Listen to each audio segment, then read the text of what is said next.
والله يدعو إلى دار السلام ويهدي من يشاء إلى صراط مستقيم.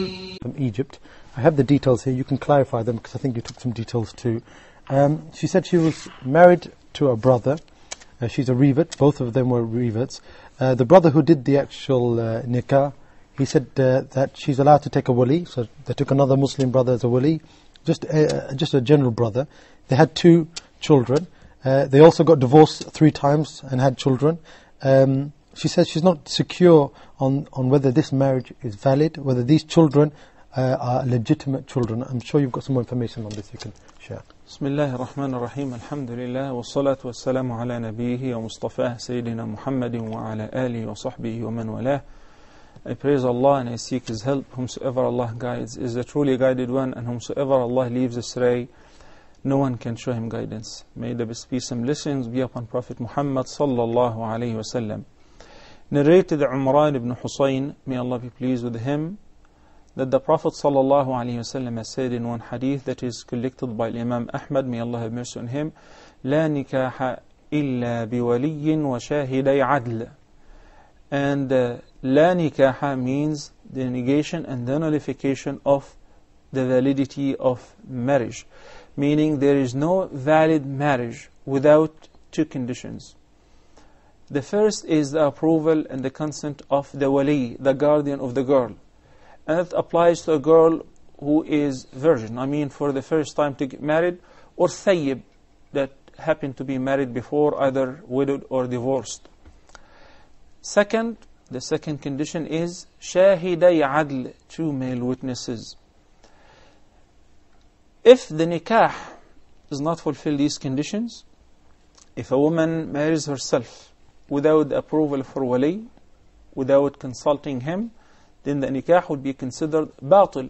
As it's also stated in the hadith that's narrated by the mother of the believers, Aisha radiyallahu ta'ala anha ardaha, she said that the Prophet sallallahu alayhi wa sallam said, لا نكاح إلا بولي وشاهدي عدل.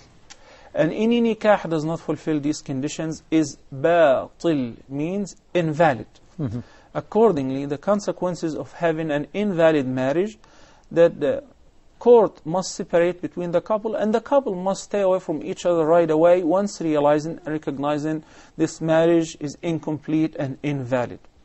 Yet there will be other conditions, such as what if there was a khalwa, they consummated the marriage and he contacted her sexually, and there was a result, as a result of that, a child between them. Will that child considered be a child out of wedlock or within wedlock? Scholars said, since this marriage was a marriage but missing one of the conditions, so there is a shubha or a confusion, this child will be attributed or ascribed to the father. No problem with that. But the other consequences will not be dealt with as if it is an official and a valid marriage, such as inheritance. There is no inheritance between them. And if there is a dowry, we'll give her the least, because that was not an official valid marriage.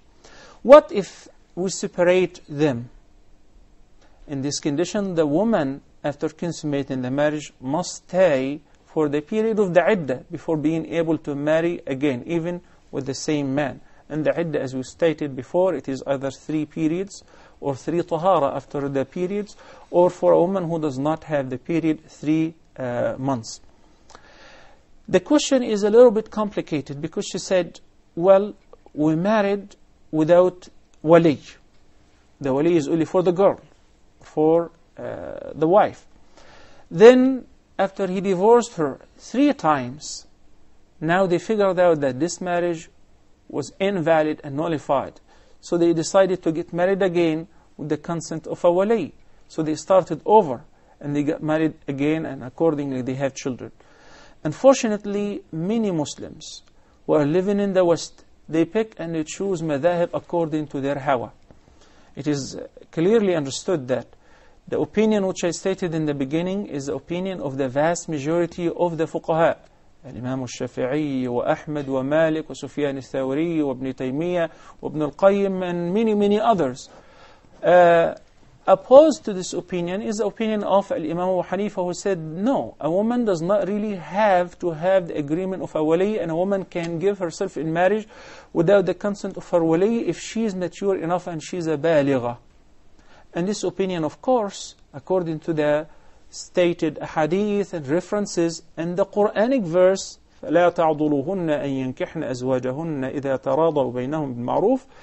This is an invalid opinion. So they adopt this opinion and said, but Imam Abu Hanifa said so.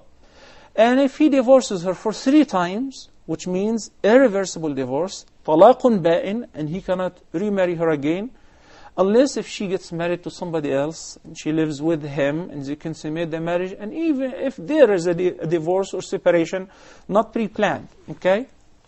And after the iddah is over, if they're interested in getting married once again, that's permissible. Which is, Allah subhanahu wa ta'ala says, فَإِن طَلَّقَهَا فَلَا تَحِلُّ لَهُ مِن بَعْدُ حَتَّى تَنْكِحَ زَوْجًا غَيْرًا. So instead of that, he says, well, I figured out that our marriage was invalid. When did he figure that out? When he divorced her thrice, and now you want to adopt the opinion of al-jumhur. Such person would deal with him according to the opposite of his intention. So the 3 divorces are irreversible, and you're not allowed to remarry to this woman once again unless if she gets married to somebody else, as I said, not pre-planned, regular ordinary marriage.